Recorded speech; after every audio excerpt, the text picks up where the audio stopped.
right, welcome to Thursday's Team Kentucky Update.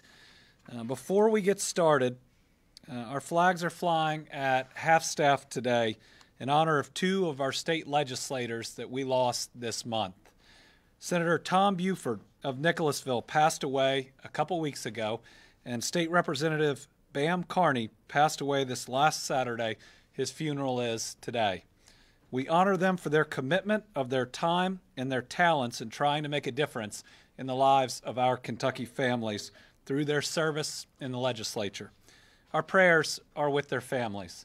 Now, oftentimes in Frankfort, we think about the loss of a state representative or a senator and what we see up here. But let's remember they are parents and grandparents. They have a community, friends, and family that will be missing them. We want to be there with them in their time of grief, and everyone's seeing the flags flying again at half-staff at the Capitol today should not only know why, but should send their own support to those individual families. All right. Once again, we're going to lead off our Team Kentucky update with an economy that is truly on fire. Kentucky's economy is surging, and the end is not in sight. As we move into the second half of 2021, we are positioning the Commonwealth for long-term growth.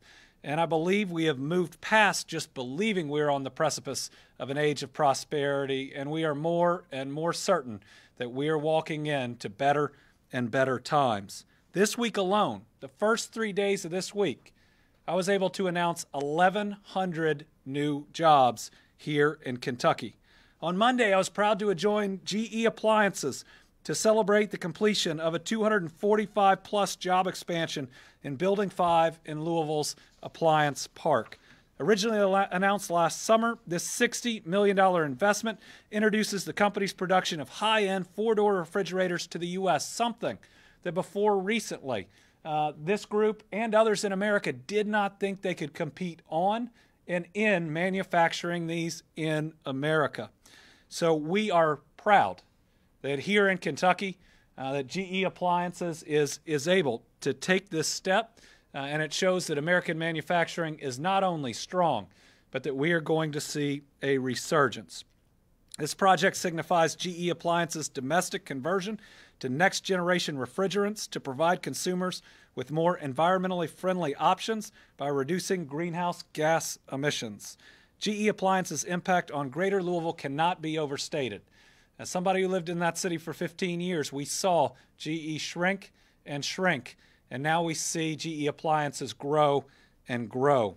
Currently, the company employs more than 7,000 people at the Louisville operation, and I am thrilled to see its presence continue to grow. This is a really good sign for a number of reasons.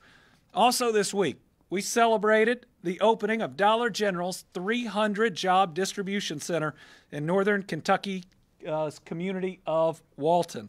This is another company with deep roots in our state, as Dollar General started in Kentucky.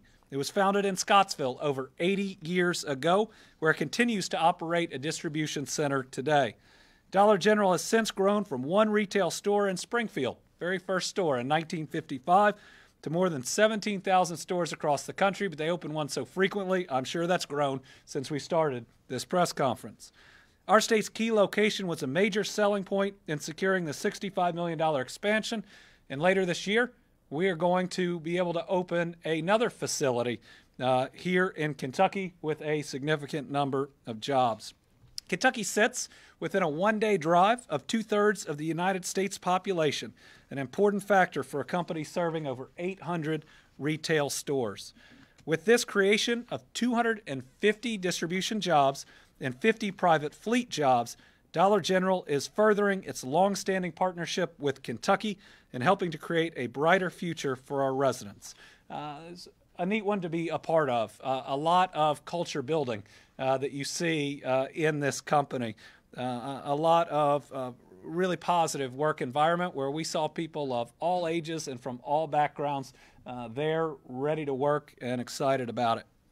Finally, on Wednesday, I was able to announce one of the largest job additions in the Commonwealth since I became governor. As we announced, Fidelity Investment is creating more than 600 new full-time jobs at its regional office in Covington. Most of these positions will not require previous financial services experience, creating a wealth of opportunity for people. What Kevin here, Canifax, talked about is they're looking to get good people in the door, and then they're going to help them get the licenses they need, making this an opportunity not just to get a good job right out of the gate, but to grow with the company and to grow your career. The most recent hiring spree adds hundreds more hires since the beginning of 2020, and it will mark Fidelity's largest workforce in Kentucky ever, with more than 5,000 jobs. As a top employer in the region, Fidelity has increased its workforce tenfold since it first came to Kentucky in just 1992. In addition to providing hundreds of Kentuckians with high-quality careers, the company's values align with Team Kentucky, with our values here in the Commonwealth. A lot of what people do at Fidelity is talk to investors, is help to ensure that they're making the right decisions and they get their questions answered. And listen, we do hospitality better here in the Commonwealth than anywhere across America. So I believe it's no coincidence that Fidelity chooses Kentucky and Covington to be the heart and soul of its customer service experience. Fidelity also believes, as I do, in creating avenues for people to advance their lives, that a job should be a pathway to a career, and that's what they're offering to these new employees. This is a great opportunity for Kentuckians, and I urge those interested to visit jobs.fidelity.com to apply. The company is investing in Kentucky, and we're going to make sure that that is a good investment. So I want to thank the leaders of all three of these companies, GE Appliances, Dollar General, and Fidelity Investments, for making this a heck of a week for the Commonwealth of Kentucky. But this is just building on work that we have already done. We've now announced 60 new locations or expansions this year, more than $2.2 billion of new investment, and more than 5,000 new jobs just in the middle of July. As a comparison, we announced 4,000 new jobs all of last year, and that ranked number one in our region in economic development. This has been a great week, but our best days lie ahead. We believe next week we're going to have an announcement that's going to knock everybody's socks off. That's going to be one of the largest in Western Kentucky in decades, and we believe that there are even more to come. All right, if we are building that better Kentucky, if we are going to serve all of these new job opportunities, we must have the infrastructure to do so.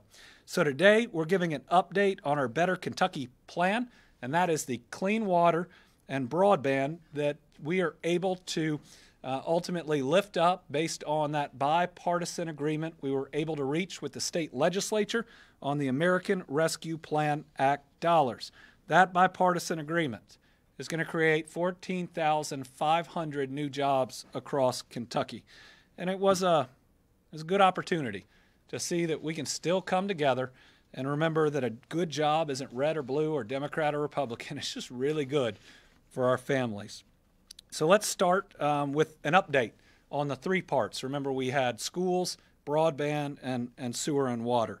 So let's start with better schools because we had an important announcement over this last week.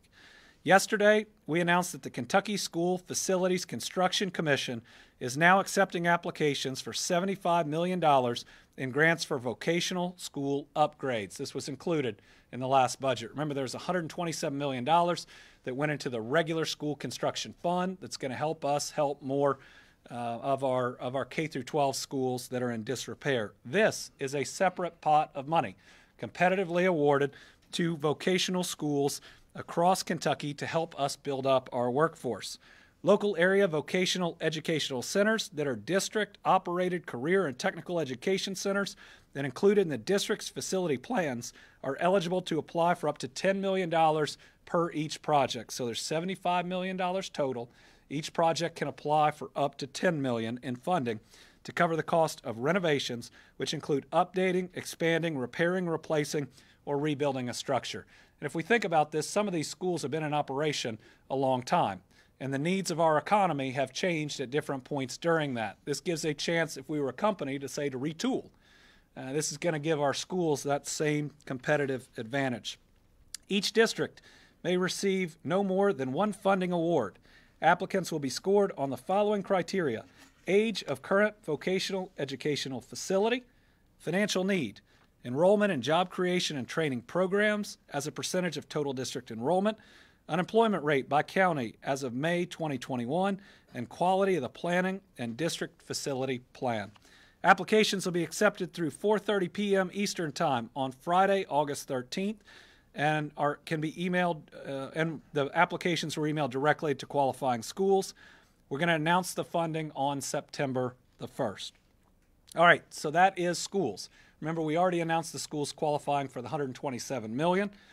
Now we've been able to put out the application for the $70+ million in vocational. The next chunk is the clean drinking water, water and sewer. On Tuesday, we announced the first recipient of those funds from the Better Kentucky Plan. It's $250 million cleaner water program. Thanks to unanimous support from local officials and from them working together, we had multiple mayors, county judge, state senator, state representative, and the Water Commission. And with help from KIPTA, the Area Development District, Shelbyville Municipal Water Commission was awarded just over $1.8 million to construct a 36-inch gravity sewer main to the new Shelbyville wastewater treatment plant. Thanks to this project, it's actually 3 pumping stations, we learned that day, are going to be able to be eliminated. These are pumping stations that were beyond their time. And these upgrades will encourage further economic development in this community and prevent sanitary sewer overflows, which are unfortunately common in the area. So, as an idea, remember, this is $250 million, and we're going to be talking to the legislature coming up about what else we need to do. So here's what we have received and what it would total. We've received 348 funding requests from this program, representing 87 counties, that total $594 million. So that gives you an idea of how much demand there is out there and the discussions we're going to need to have with the legislature, which is very open to them, about what comes next. We look forward to the next funding awards. I believe the next one's coming in around the next week, as we know they will help transform our communities. All right, final piece. Remember, schools, water and sewer, and then broadband internet. Finally, better internet. So on June 24th, we announced the RFI, the request for information we put out. And all this is making sure that we get the most accurate information and information from all sources about what areas of Kentucky are truly unserved, do not have broadband access, and unserved actually has a federal definition of a speed. If you are below it, they consider you unserved. The RFI asked broadband providers to submit ideas, suggestions, and comments as we develop the process for distributing this pot of money is $300 million to improve access across the Commonwealth. More than 24 interested parties responded to the RFI. Their input's going to help us develop the formal RFP, request for proposal, which is going to be released later this summer. And that's going to be a really big step in the process. So we've gone from, if you remember, our mapping, which we had to put together from all the various sources, to the RFI. RFP is coming here really soon, and then there will be awards that move forward from that. This is our opportunity to build on economic momentum and to ensure we have the infrastructure of the present and of the future we need. We've already seen great progress. And again, better schools, cleaner water, and better internet are better for all of our people. All right, on the ARPA fund, we also have one other big announcement today, and that's about our local governments. They have been such an important partner in our battle against COVID-19. We know they've taken on great expenses and suffered great hardships, and they've provided phenomenal leadership. So I'm excited to announce that more than $157 million is coming to more than 360 city governments from the American Rescue Plan Act as soon as next week. These are the dollars that were included in the act for localities. They actually, for cities, flow through us, and that will be going out to those cities next week. The Department for Local Government was tasked with getting budget certification forms from our non-entitlement cities. Remember, there are a couple cities that get it directly. Those are your Louisvilles, your Lexingtons, and a few more. Or cities with populations under 50,000 and did not file for a different status with HUD. That's how you are an entitlement or a non-entitlement. DLG has processed payments through the state accounting system and plans to mail the checks today. So to all our cities out there, checks in the mail. It's coming to you, and I know it's going to help you, whether it's with your budgets, expenses from COVID, and whether it's with water and sewer that you want to team with us. The dollars are on the way. These are great news for these cities, and it's going to help make sure that each and every one of them can be a part of this economic explosion that we are seeing. And that's really important. We've talked about it a couple times, but I think we have a great responsibility with this moment in time that we're sitting at. And that's that the prosperity that I believe we're going to see needs to reach every part of Kentucky and every part of each one of our cities. This is a chance to get this historic moment right, and we're committed to do everything we can to do so. All right, as another update, let's talk about Kentucky State University quickly, and then we can take questions afterwards on it. My administration is always going to put education first, and that means doing what's necessary to ensure that we have continued stability, success, and growth in our state's colleges and universities. It's what our students and our faculties and staff and taxpayers deserve. It's why on Tuesday I requested a full, independent, and transparent accounting of Kentucky State University's finances. I also signed an executive order to ensure the Kentucky Council on Post-Secondary Education is empowered to be a part of this, to provide guidance, to have oversight, and to have access to the information. I want to make sure that we say that this administration believes in KSU. It being our only public, historically black college here in the Commonwealth is so critical, both to our past, our present, but also our future. And I'm committed to making sure that we can get KSU on the right track. Before we can get there, we have to know everything that is on the wrong track. And the people of Kentucky deserve to know every single bit of it too. But my commitment is to do everything as governor and to bring what we need to bear to make sure we resolve what appear to be years, decades of concerns and or problems, and make sure we can get moving on the right track once and for all. But I believe in KSU. And so we are going to work to get through this time. We are going to work to get back on track. But my commitment is to be transparent once this audit is done so that everybody can see any of the concerns that are out there. Update on COVID. So based on the rise of the Delta variant, Dr. Stte and I updated Kentuckians on Monday. We're likely to do so this coming Monday as well. Dr. Stette's going to provide a few words here today and is going to be available for questions. Let's be clear about the Delta variant. It is the most aggressive form of COVID that we have seen. If you are unvaccinated, it is the deadliest form of COVID that we have seen. And again, to use the words of the FDA Commissioner Scott Gottlieb under President Donald Trump, if you are not vaccinated and you have not already had COVID, expect to get the Delta variant and expect it will make you the sickest that you will ever be in your lifetime. Those are his words, that expert. And that should encourage every single Kentuckian who is eligible that has not gotten vaccinated to get out there and get vaccinated. We talked on Monday about how it is concerning, and on Tuesday we had 1,054 new COVID-19 cases, the highest since March 11th. On Wednesday, an additional 963 cases. We do have an update that we can provide you on the percentage of the sequencing we do that's the Delta variant. I believe it's now 28 or so percent, but listen, it's almost all of them. Dr. Walensky from the CDC believes over 80% of all cases right now are the Delta variant. So do we. So do we. When you look at how quickly the numbers are going up, I believe that it shows that this is what we're dealing with, and it's what everybody in America is dealing with. Because of that, we made some recommendations on Monday. I want to make sure that we share again. First, all unvaccinated Kentuckians should wear masks indoors when not in their home. If you're unvaccinated,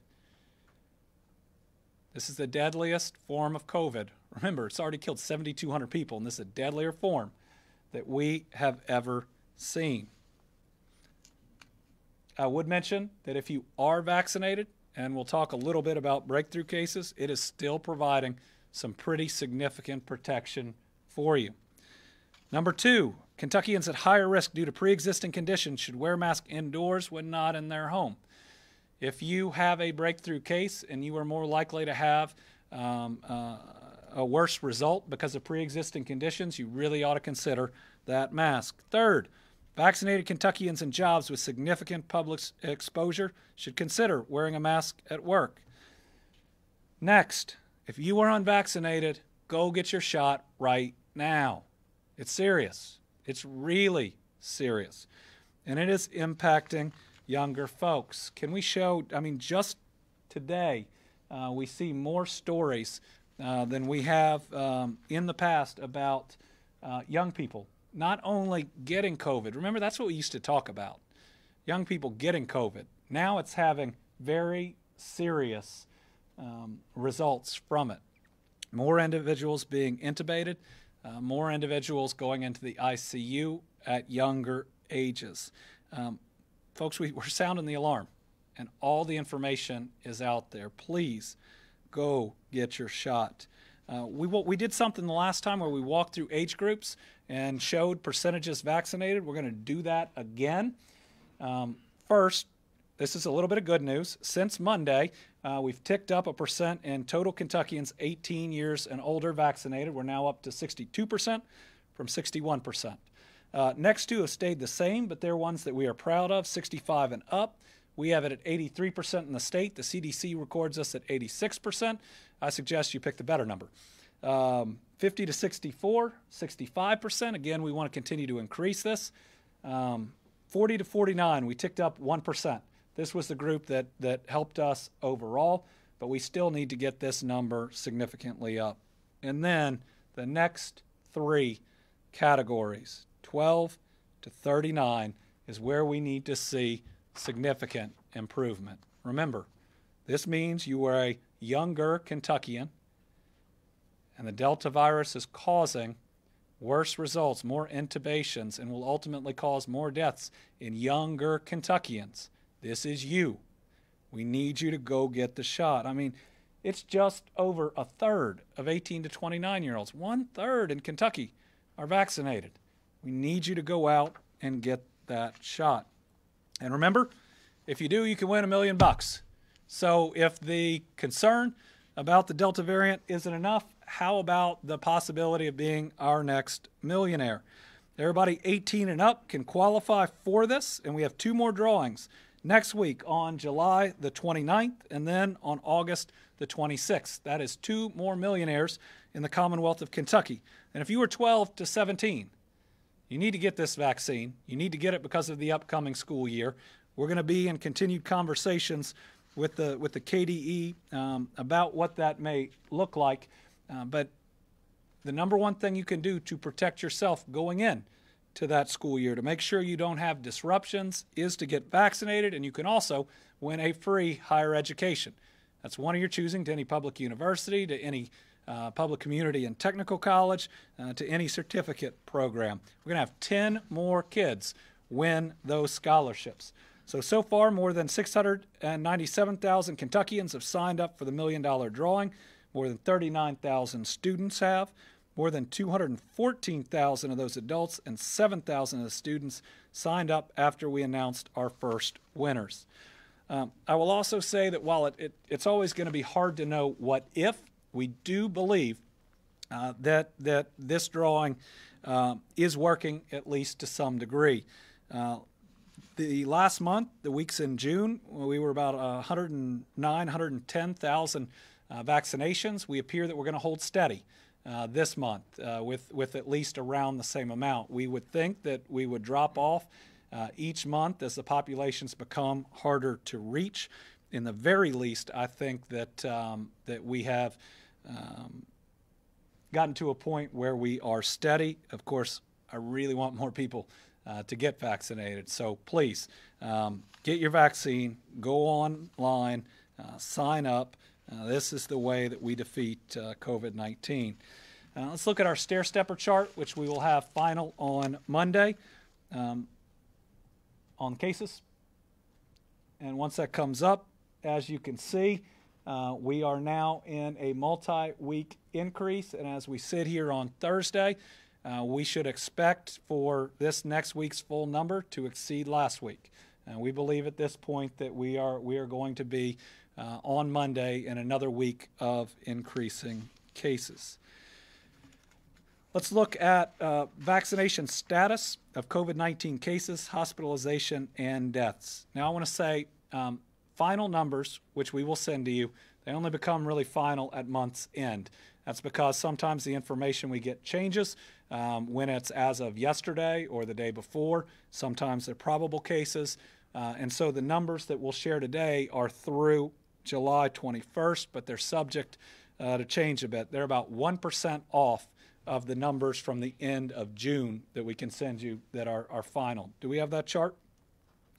What they show is from March 1 to July 21st. All right, this is about the time when a whole lot of people had the opportunity to be vaccinated.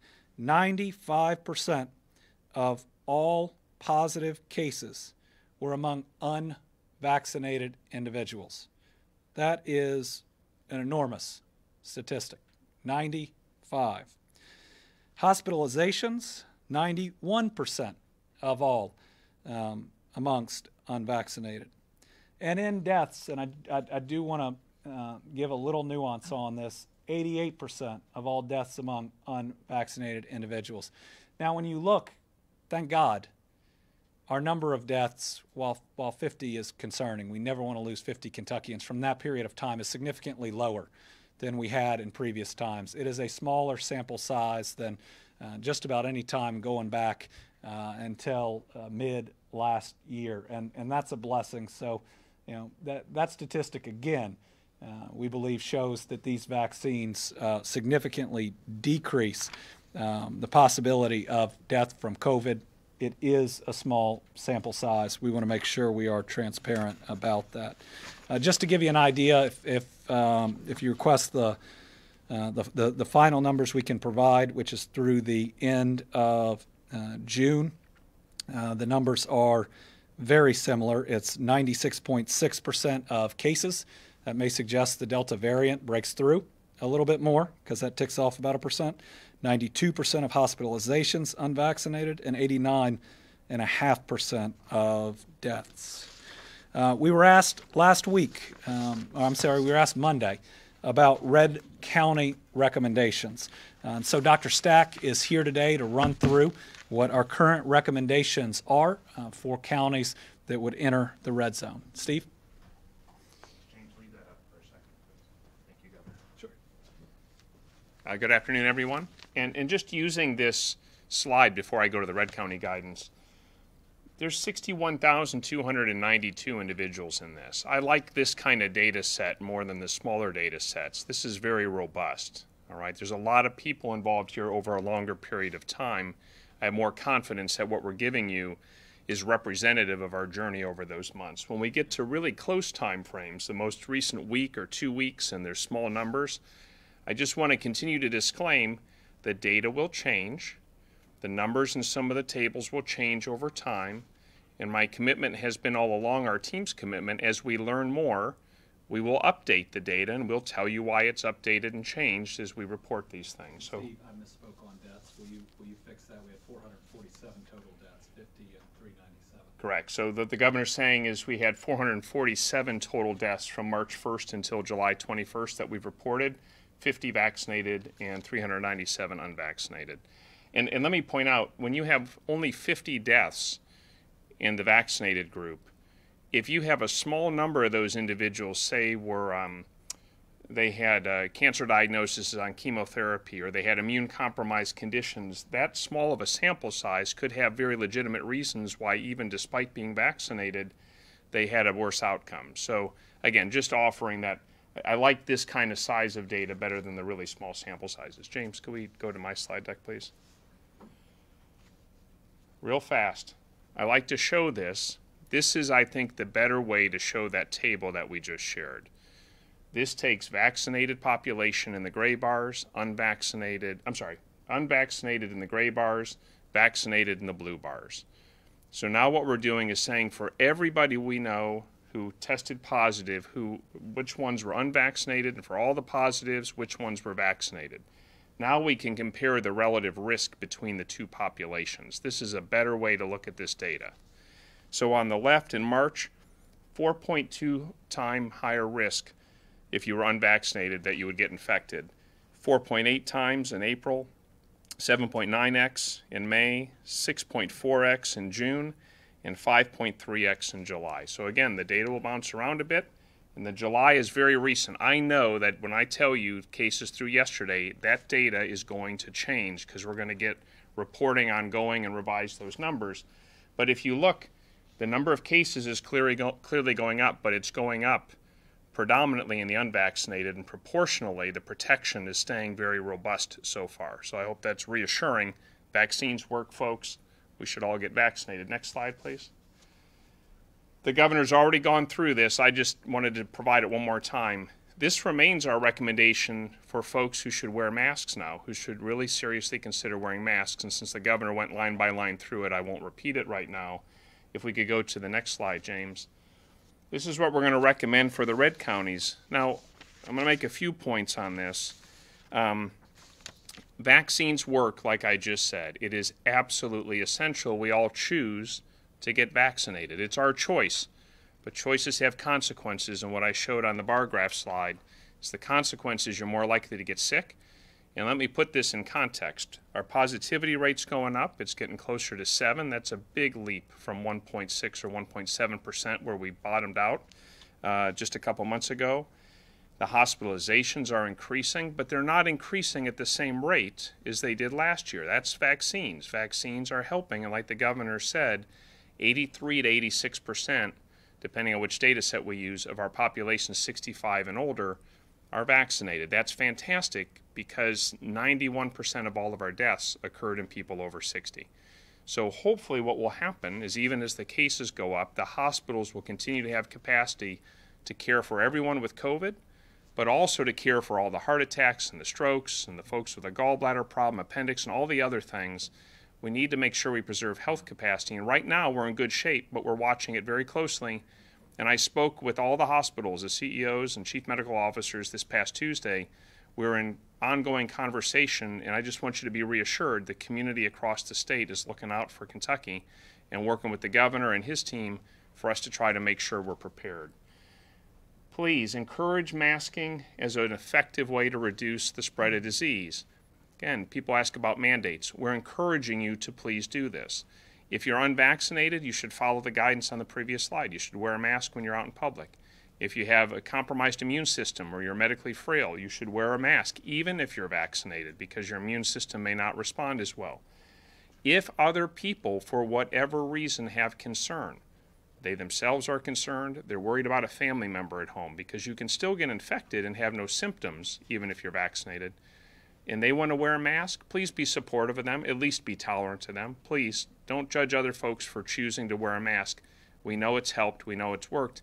It eliminated most of these diseases in kids last year, and so the common cold and pink eye and all sorts of other infections effectively in the flu disappeared, and that's because they wore masks and people physically distanced. It really worked.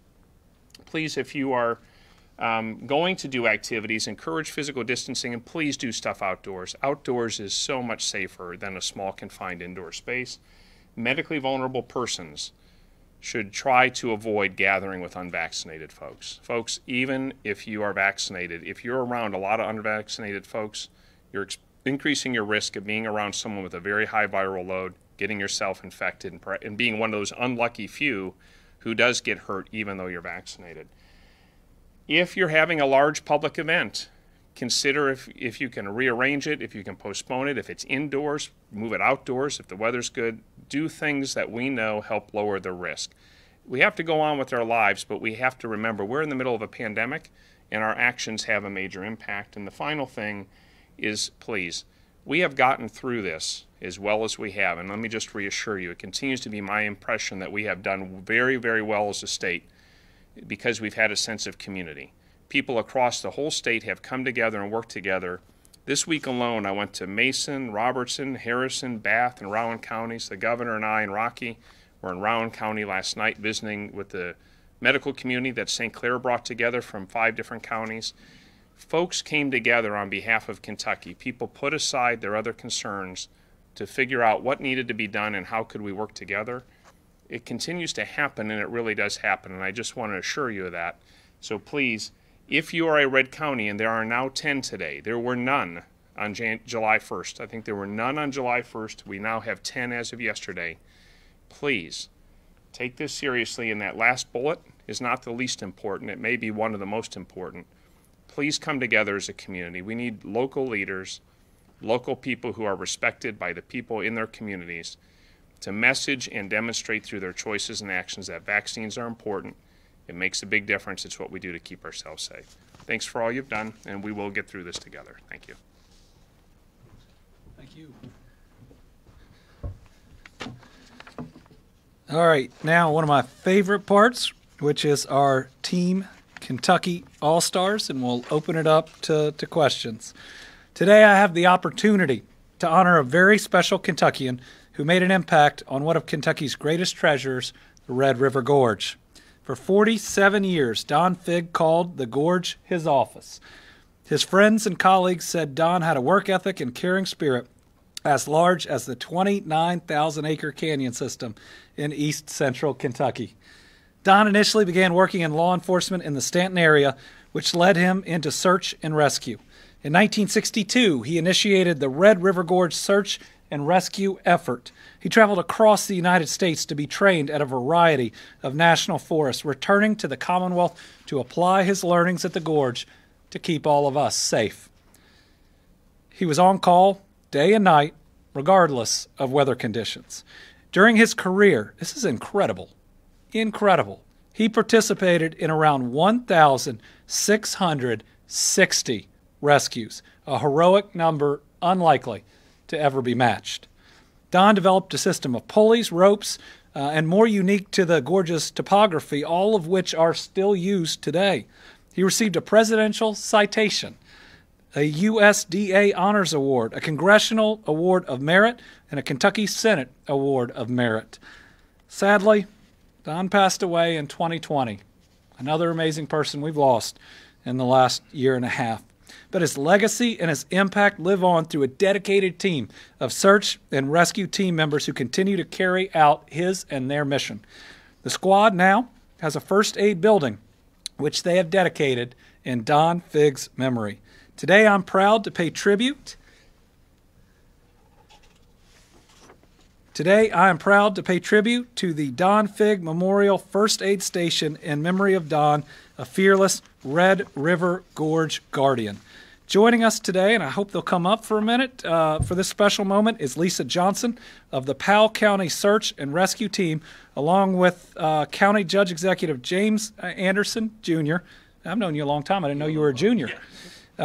Lisa's taking today's acclamation to Don's wife, Susan, who is unable to attend. Thank you. Thank you for all that you do. Thank you. We appreciate you. Judge, we appreciate you.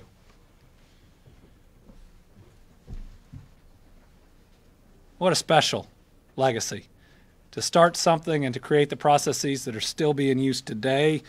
And an incredible number of rescues means a whole lot of people got to go home to their families.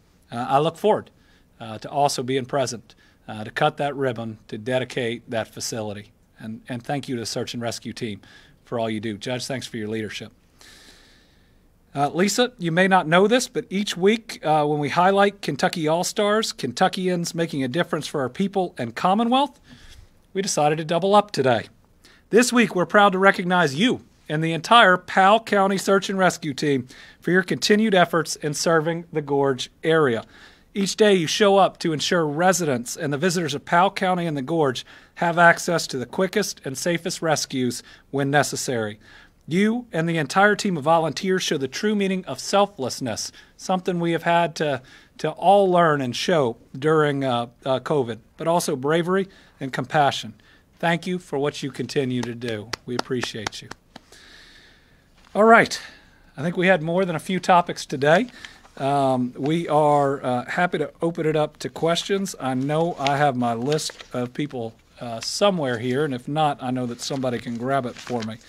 But I tell you what, why don't we start and move this way and make sure we get everybody. Karen?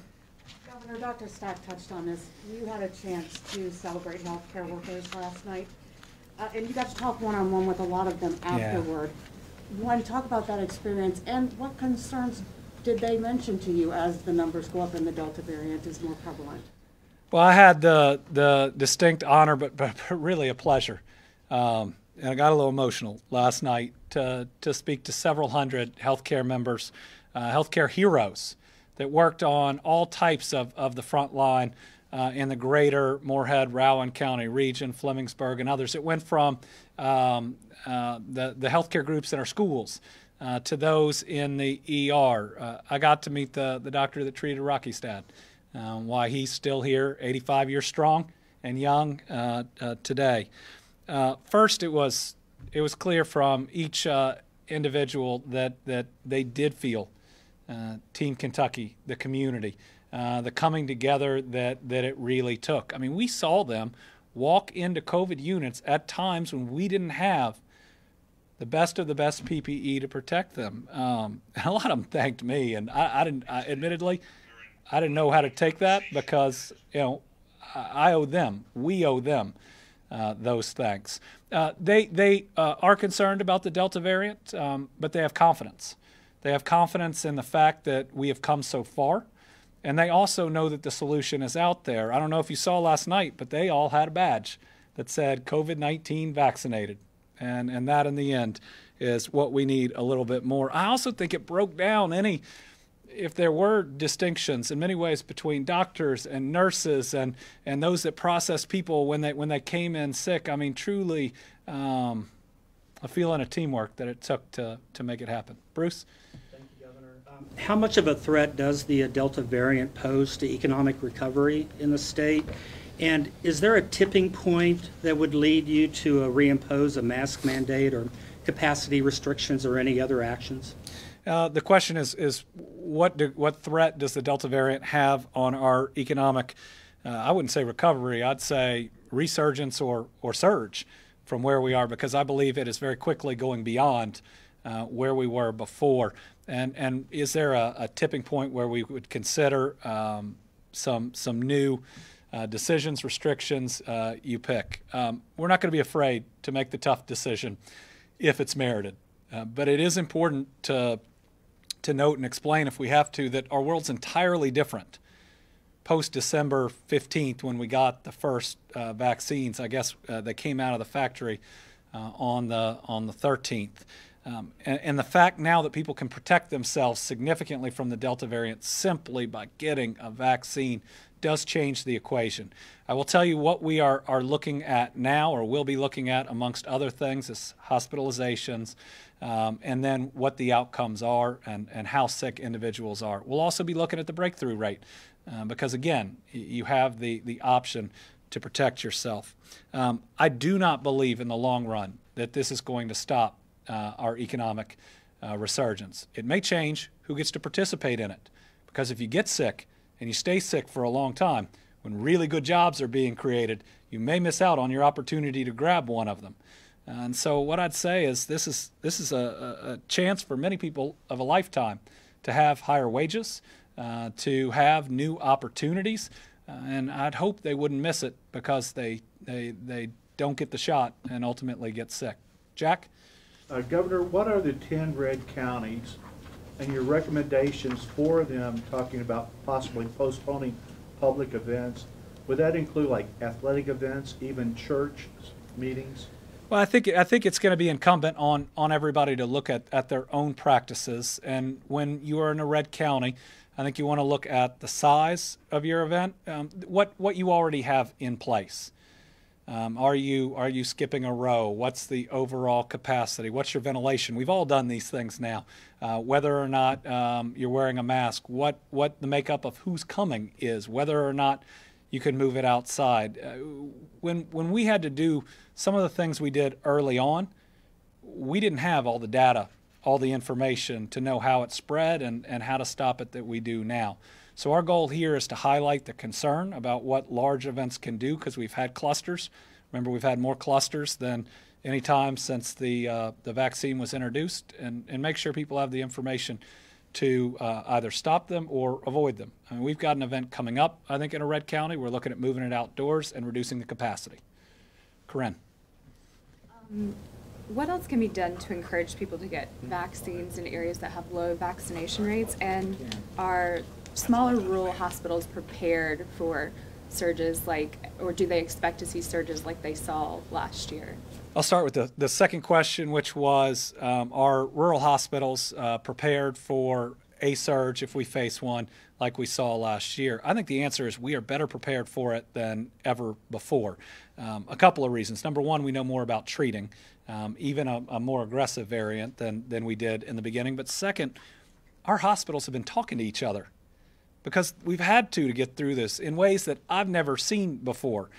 Regional approaches, open dialogue and communication. We had times where they had to talk about how many openings they had if one started to have too many. We have more. I mean, we're going to announce a new joint program here in a couple weeks between two hospitals. You've seen more of those all around. We've seen openings of new facilities. So, I believe that our hospitals are in as good of shape, if not better, than at any point in the pandemic. Now, we have other issues moving forward we've got to address. We have a huge nursing shortage. We have over 6,000 nursing positions open in Kentucky. You know what I would do to create 6,000 new jobs through an opportunity in Kentucky? Those are jobs that Kentuckians should have and that we should fill. But those are issues that existed before that we need to address. Remind me the first one, because I took way too long on the second one. What else can be done to encourage people to get vaccinated? Yeah, what else can be done to encourage people to get vaccinated? First, if anybody has a really good answer to that at this point, I would love to have it. But I think in seriousness, where we are is with how risky the Delta variant is, we need every individual to make a few more efforts to talk to their friends and family. This is the point where even if you are in your 20s or 30s, you're at risk of losing a friend who, for whatever reason, will not get vaccinated. And that's what all the research is showing us at this point, that the folks that have held out to date want to hear it not from me, and not necessarily even from a community leader in their community, but from someone they know on a more personal level. The other thing, though, we're seeing is that people aren't actually calling and talking to their doctors about it. And I really hope they will. I mean, you trust them to do so much else. You go in to do your physical, and then everybody does about half what the doctor asked them to do. This is more serious than that, and I truly hope, if you haven't gotten vaccinated, please reach out and get more information, please. And again, I know you're not going to take it from me at this point. Choose your doctor. Choose a friend who's vaccinated. I mean, I promise you, there's no microchips or any of that in this. This is a vaccine created by the Trump administration that has been administered in the Biden administration. I mean, there's no politics in this thing, and it works. Tom. Thank you, Governor. Good afternoon to you, sir. I've got two. You mentioned the ARPA funds going to cities.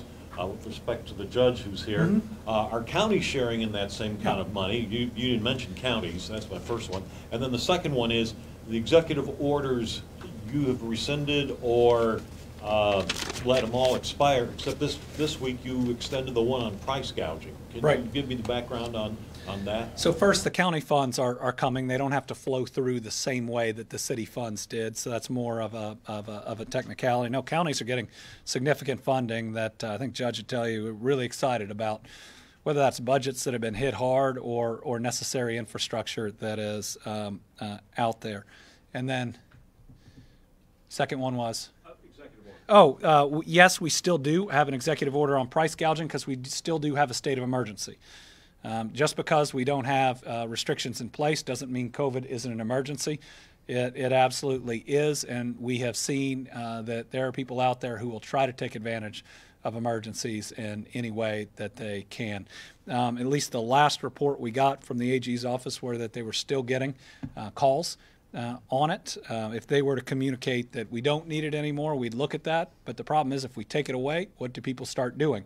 Because you don't have certain legal actions that you can take without it being in place. So there is a chicken and an egg concern with not having it in place. Carolina. Do you have the age breakdown for the people who are getting COVID from that period from March 1st to July 21st? How old are they, the ones who are getting sick, the ones that are being hospitalized? And then also, I know the amount of people that have gotten COVID that have been fully vaccinated is much lower than the unvaccinated rate. But people are hearing about these increases and they're getting a little bit concerned about the Delta variant. What is your message to those who have been vaccinated and are a little bit concerned? So we'll get you the numbers as they break down in the age groups. What I see every day are the incident rates, which means what are the hot spots, and they are always under 50 years old. They bounce around on the 3 or 4 categories underneath that. The 18 to 29 is always one of the higher incident rates, and then you see it being kids that are younger, or that group up to 49 being the other. But I will tell you, I don't remember the last day that 65 and up, or even 50 and up, given that they are over 60% or over 80% vaccinated, were ever. They were normally half of the incident rates at best of the other groups. So what I tell vaccinated people is, it works. This is one of the greatest vaccines ever created. Any of them are at this point.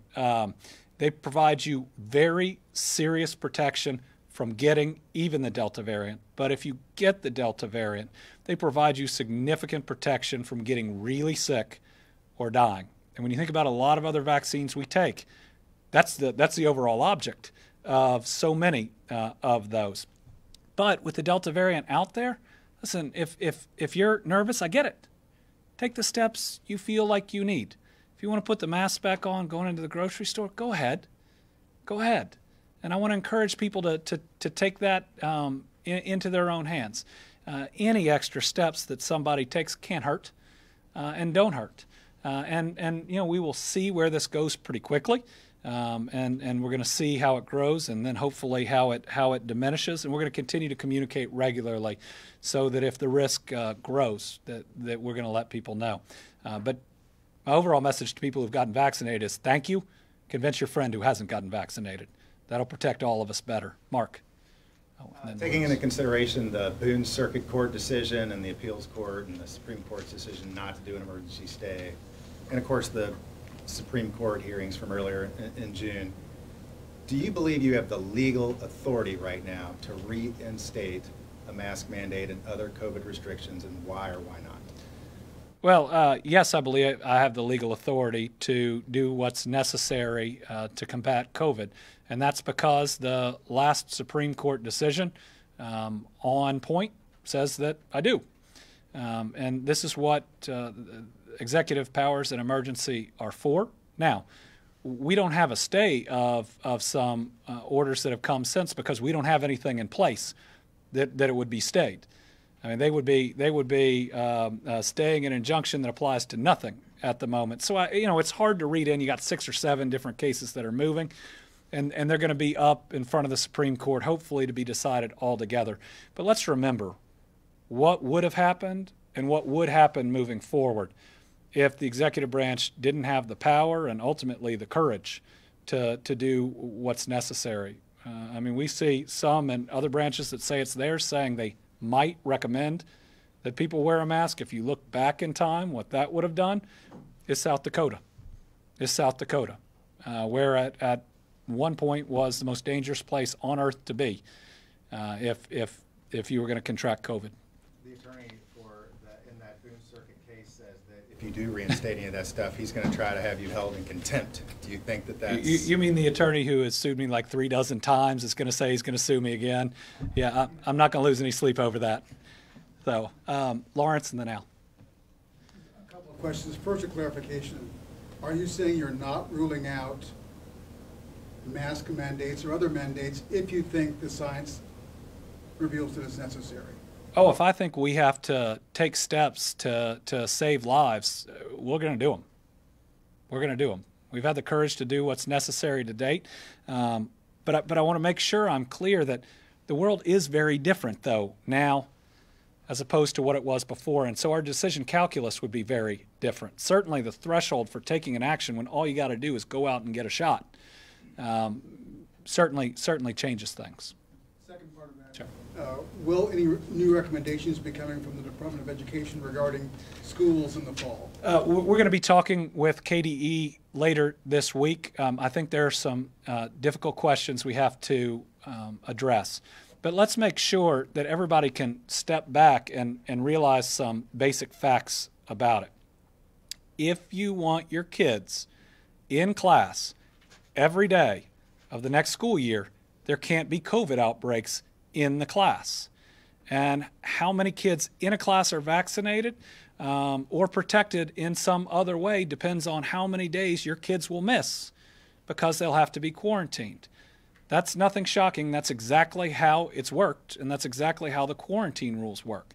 And I see a whole lot of people gearing up because they want to have some fight about this. But the basic facts are, if you want your kids to be in school every day of the next year, the only way to make sure that happens is to get them vaccinated or to make sure that there are other protections in place. You know, we showed that the thing about a sports team, which we were talking about before because it was a little earlier, the difference between being 80% vaccinated and 20% vaccinated is you play as opposed to you forfeit because you don't have enough players with the quarantine. That same in a classroom, same on a factory floor. Al. My question just became a two-part question Okay. because of your answer to that question. The governor of North Carolina has said kids in K through 8 are going to have to be masked. Are you considering that sort of step? We will have to look at and answer that question, but I'm still, we're going to have conversations with KDE. Okay. And my original question is that I want your thoughts about what the American Hospital Association said today, that it stands behind its members who require their employees to be vaccinated. And a big AP story about problems in nursing homes with transmission of the virus. You said you're not going to mandate vaccines by anybody, but isn't there some way, perhaps through incentives, that we could get more of these nursing home and healthcare workers vaccinated? You know, that's an interesting question about whether or not there are incentives for more vaccinations amongst nursing home and other healthcare entities. And let us think about that. Let me be very definitive, though, that I support any hospital system that wants to mandate vaccinations. That is their choice as an employer, especially with folks doing what they do. I support groups like Atria that required it in the long-term care. So certainly any private entity that steps up and sees that as necessary, we're going to be behind. We have seen employers offer incentives to different degrees of success. If there is that idea out there that has a higher rate than what we've seen in the private sector, it's certainly something that we would consider. Specifically, I'm thinking about ARPA money. Well, I believe, so we get ARPA money in two tranches. We got the first 1.1, and we'll get the second 1.1 next year. So with the legislature, we'll be talking about that. My recommendation will include essential worker bonuses, and that'll be a nuanced question we'll have to answer in that. Sarah? Yeah, so this might be for Dr. Stte, I'm not sure. Oh, I'm good with that. So we have a lot of new guidance, and a lot of it is for adults, vaccine-eligible children, and so forth, but I have a scenario kind of outside of that. I heard from a reader who has a 7-week-old baby. Now, the father and the mother are both fully vaccinated. Yeah. But the kid obviously can't mask. She's gonna touch her face and stuff like that. So he was wondering, should they just never have the baby around anybody? What should they do to protect the baby besides what they've already done, which is get vaccinated? I think that is a question for the doctor. So the question was about a family that is a 7-week-old baby who can't get vaccinated and won't be able to for quite a while. And so should they keep the child, the newborn, away from anyone else? And the answer to that's no. They need their bonding time and their exposure to others. That's fundamental, particularly at that age. And again, I hope I've been consistent through this journey. There is no free lunch. Life is full of risks. We make choices. There's relative risks. For all of us who can get vaccinated, hands down, there's no doubt, there's no debate. There's no debate among anyone who looks at science and facts seriously. The vaccines work. They protect you. And if you couple that with some other simple steps, if you're vulnerable, like wear a mask, wash your hands, keep some distance, you can go out in the world and enjoy your life again, not like we were last year. The kids, it's not that COVID can't be bad, and the governor shared examples, and there are some kids who do get hit hard by it for various reasons.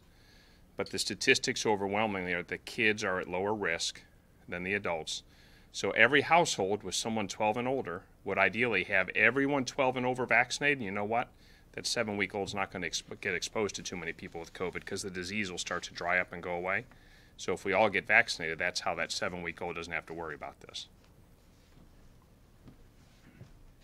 Sarah, I don't have a 7-year-old, but I have an 11-year-old who is living in a household where all the rest of us are vaccinated. And by the way, she doesn't think it's fair, and neither do I. And certainly, we're not cutting her off from the world. However, she is wearing a mask in certain situations, and we're going to continue to do that. Who else do we have? I saw we have Joe. I have two questions. The first one about vaccinated population, or the unvaccinated population rather. How concerned are you that this group of people has effectively tuned you out, tuned out the voices of pretty much anybody who's calling for people to get vaccinated? They haven't tuned me out because they're commenting on Facebook right now. How concerned are you that they're not listening to the message then about vaccinations and about the concerns over the Delta variant, the rise in cases? And then the second one is a question about unemployment. How do you feel like there's enough being done to deal with the unresolved claims, and what could be done? Because I know we're still hearing a lot of people deal with that. So on the unemployment side, we do expect to have an RFP out this summer, hopefully sooner rather than later. While I wished it had been out before, the entire game changed with the level and sophistication of cyber attacks, we believe many of which come from foreign countries that want to see us fail at a level that no system in the United States was sufficient to withstand. We also don't see any system around the United States that could handle the flood of claims that came in. So we're asking somebody to build something, if not brand new, better than we've ever seen before, and we weren't going to get that. And certainly the price then changed in a way that was, it violated every part of procurement. So in the end, we decided we wanted to do it right instead of we wanted to do it fast. Long term, to fix unemployment, we also need more permanent people. And we didn't get that from the last General Assembly, but maybe we can from this one. We did get more temporary people. We continue to process claims. One update that I think we have seen is our individuals on pandemic unemployment have decreased by at least 7,000, a little over 7,000 in just less than the last month or so. And we're going to continue to work on processing claims. I think we are at a point where those that are unvaccinated aren't listening to any public official at this point about what will get them vaccinated. I think we've also seen data that they've tuned out local leaders and a number of others. And that's why I think it's really important for individuals, to the extent they can, knowing how dangerous this virus is, to encourage people to get vaccinated. If you take the reader that Sarah was talking about, if your friends are coming over and you got a 7-month-old that's not vaccinated, I am asking them if they're vaccinated, and that's going to change the way that I interact with them. And if they're not, I'm going to do what I can on a personal level to try to talk to them about it. I've had some of these conversations being a dad at a baseball game as opposed to being the governor, and they're different each time. But I think Dr. Stack said it last night. You can't be judgmental in the conversations. You got to have humility in that you're not trying to tell them that you know better, and we have to be patient. And that's really hard. That is really hard with where we are and with what I truly believe about these vaccines. We've had to be really good people in the midst of COVID, and we're going to have to be really good people as we continue to try to convince more and more and more to get vaccinated. Nobody has found the secret yet, and I don't think there's just one. I think these are really individual conversations, and that's why, while I wish we had a lot more people getting vaccinated each and every week, the fact that it seems steady, at least to a degree, I think is a good sign. All right, anybody that I missed, because we've gone about an hour? No? All right, thank you all very much.